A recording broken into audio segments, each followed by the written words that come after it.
Following Supreme Chancellor Palpatine's capture by Grievous and the start of the Battle of Coruscant, he was taken aboard Grievous's flagship, the Invisible Hand, as part of the plan given to the Separatist general by the Sith Lords Darth Sidious and Dooku. While imprisoned upon the Invisible Hand, the Republic attempted to rescue the Supreme Chancellor through a daring raid performed by Jedi Obi-Wan Kenobi and Anakin Skywalker.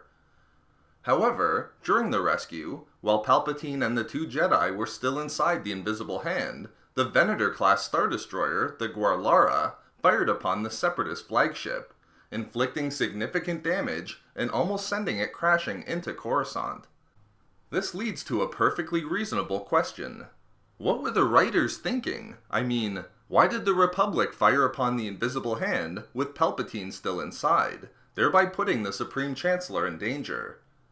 In this video expose, I will describe the sequence of events that caused the Republic Star Destroyer Guarlara to fire upon the Invisible Hand when Palpatine's rescue had not yet been completed.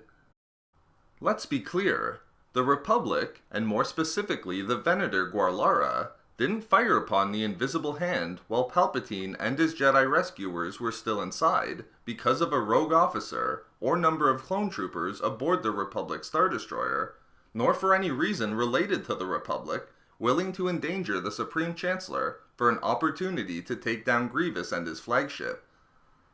The Republic fired upon the Invisible Hand because of a communications error among the Republic Navy, wherein the command crew of the Guarlara believed Palpatine had already been rescued and evacuated from the Separatist flagship.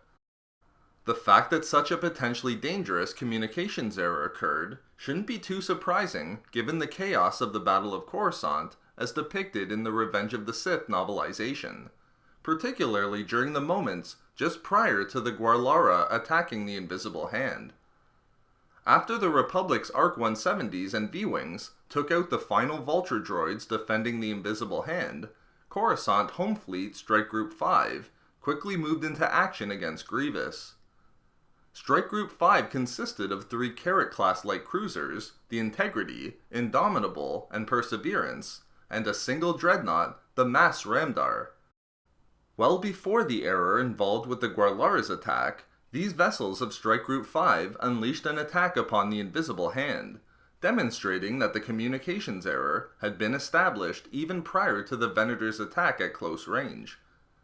But the situation was made even more dire and prone to errors, which did inevitably play out, following the damage done by the Invisible Hand to Strike Group 5, as the dreadnought Mass Ramdar had been incapacitated, and the light cruiser Indomitable was taken out of the battle, with most of its crew either dead or having evacuated.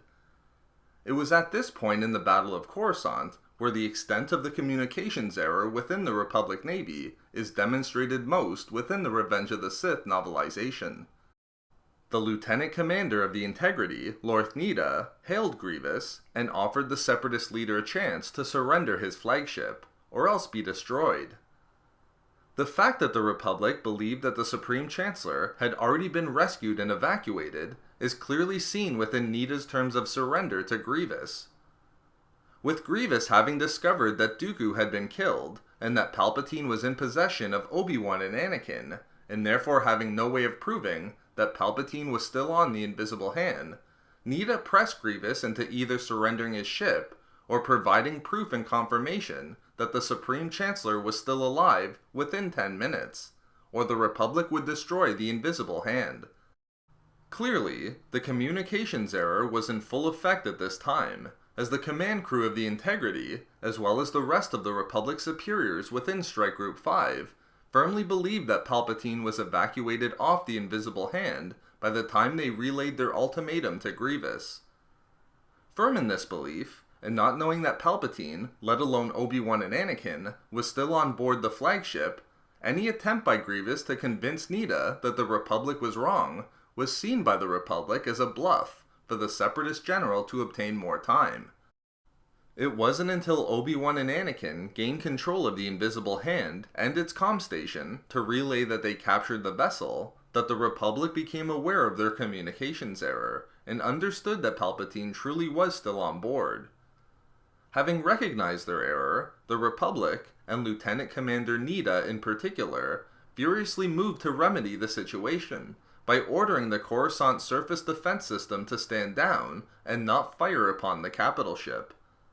Of course, Anakin was able to safely land the Invisible Hand and complete the rescue of the Supreme Chancellor.